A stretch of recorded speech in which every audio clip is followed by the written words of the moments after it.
gyfer eich cerdyn, bydd angen darn o gerdyn gwyn, darn o gerdyn lliw neu ffelt lliw, siswrn, pren cocktail neu rhywbeth miniog a thennau i wneud tellau man, darn byr o glanhau'r pibell, glud, bag te, a darn o focs o iau sydd fel siarp cwpan ar waelod y bocs, byddwch chi'n ffeindio hwn.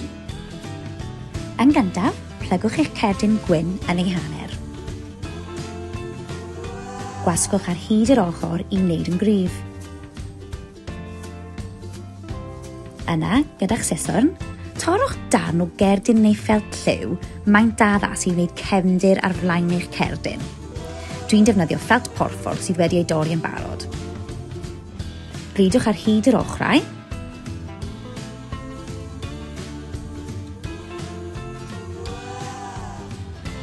A gwasgwch ar flaen eich cerdyn gwyn. Nesaf, gyda'ch help oedolyn, gwnewch 2 dwll gyda'ch pren cocktail ar ochr y bocs o iau, gyda bwlch rhynddynt.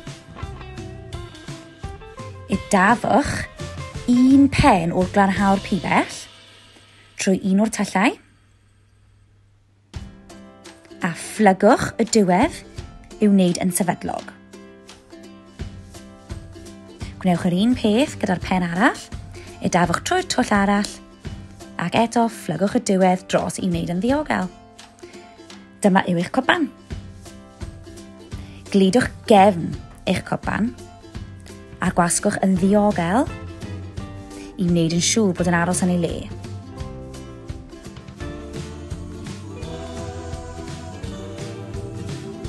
Nawr, rhowch fag te tu fewn i'r cwpan fel anreg.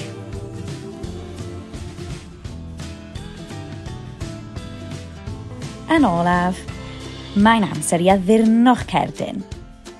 Gallwch chi adael fe mae, ond dwi yn defnyddio sticeri dwi wedi ffeindio gwmpas y tŷ. Ond gallwch chi fod yn greadigol a defnyddio pethau sydd ganddoch chi yn y tŷ. Bydd am pom-poms neu sequins, neu hyd yn oed smotiau wedi eu torri o gerdyn lliw gwahanol.